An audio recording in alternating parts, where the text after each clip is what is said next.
Well, Canada has become just the second country in the history of the world to fully legalize the sale of marijuana, as well as the recreational consumption. Much like young Americans, young Canadians increasingly can't afford to buy homes or start families or even have cars. More and more of them are stuck living at home with their parents, whom they will make less than as they get older. These are huge problems. No one is even thinking about how to fix them, but at least young people will be too high to notice. Maybe they won't complain. Is this idea coming to the United States? Of course it is. Mason Tvert is a spokesman for the Marijuana Policy Project. He joins us tonight. Mason, thanks a lot for coming on tonight. Thank you so much for having me. Of course. Does it bother you when big business and government align to make young people more passive and compliant? Well, it bothers me when government creates foolish laws that destroy the lives of countless young and older people alike for using a substance that's objectively less harmful than alcohol. And, you know, right. Marijuana's out there. So rather than forcing it into the underground market, criminalizing people for using it, let's actually control it. Let's regulate it. Let's treat it more like alcohol and do what we can to minimize the potential harm around it. Right. I mean, well, we're not doing anything to minimize the harm around it, obviously. We're never going to do that. In fact, it's become more potent. And by the way, I would concede that in a lot of ways alcohol is more threatening than marijuana, for sure. But it's also less deadening. And that's kind of the point about marijuana. Government isn't in the marijuana business because it wants to minimize harm. It wants to make money and tax revenue. But it also wants to keep young people passive and stupid and less likely to complain and revolt when the economy they've created doesn't serve young people. You don't see this? I think it's actually kind of an absurd notion, seeing as marijuana has long been associated with younger people revolting. I mean, marijuana became popular in the 60s during the anti-war movement and has Mason, long been considered do you smoke a lot of weed, Mason? No, come on now, come on now. I grew up in California. I know what marijuana is. It does not make you more likely to do anything, is the truth, as you know. I know firsthand, and I know you do too. That's a foolish stereotype. It's not a foolish stereotype, it's reality. That's like saying everyone who enjoys a cocktail after work with their friends is a lush. It's just not true. Well, I'm not arguing that. Who use cannabis. It's not a big deal. I mean, the last few presidents, we've had Supreme Court justices, we've had countless business people. I mean, it's not a problem. You're totally missing it. You're totally missing it. I'm not arguing that. I'm not arguing it is a problem for people to smoke marijuana occasionally. I don't think it is. I'm not a prohibitionist by temperament at all, and I'm not a neo-Puritan, unlike everyone on the left.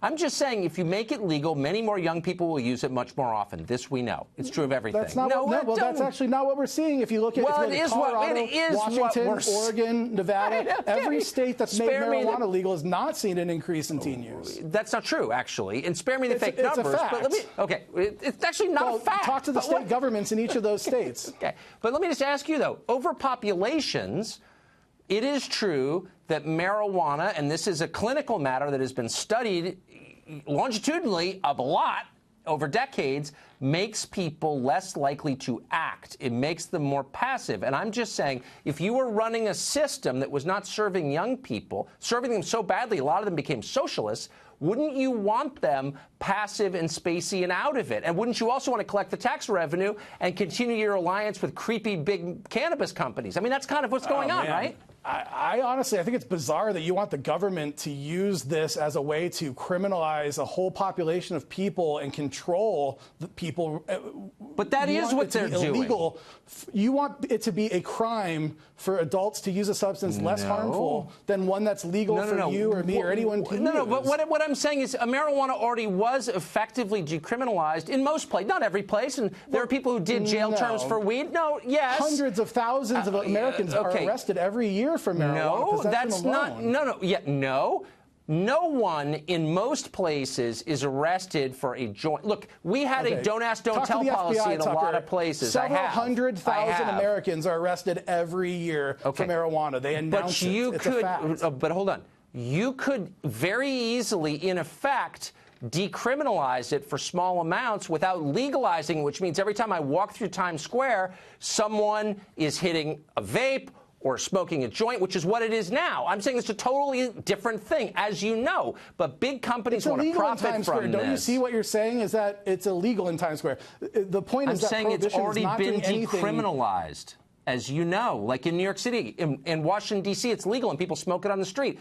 People smoke more it's when there's less of a sanction. It's not legal to smoke it on the street, and if you do, you're going to get cited just like you would wrong. if you were drinking a beer on the street. I thought you did this for a living. That's not true. You don't get, nothing Tucker, happens I will to you give when you you $1 smoke million weed in New York. if you can prove it's legal to use marijuana on the street in New York City or DC. You're missing my point. It's not enforced. As you know, de Blasio said to cops, I just talked to one about it, it's not enforced. So that's better than legalizing it. The only thing that will do is make it more common. This is the most absurd thing I've ever heard. You're denying facts. It's you're denying reality. Thousands and thousands of people are arrested in New York every year for marijuana possession. It's just a fact. What and I you just are understand, doing, like, you think it's this conspiracy it's not a conspiracy. Dumb down America. Well, it's literally that, but it's also a conspiracy of people like you to get rich from selling it. Let's be honest. This is big corporations trying to get rich from getting kids to smoke more weed, and I'm sure you've got a piece of it. Don't give me that personal freedom garbage. This is another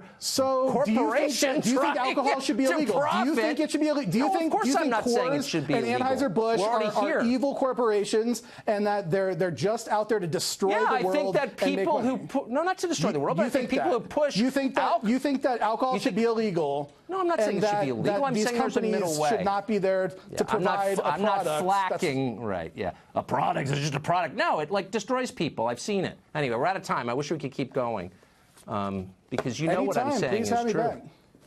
Good to see you.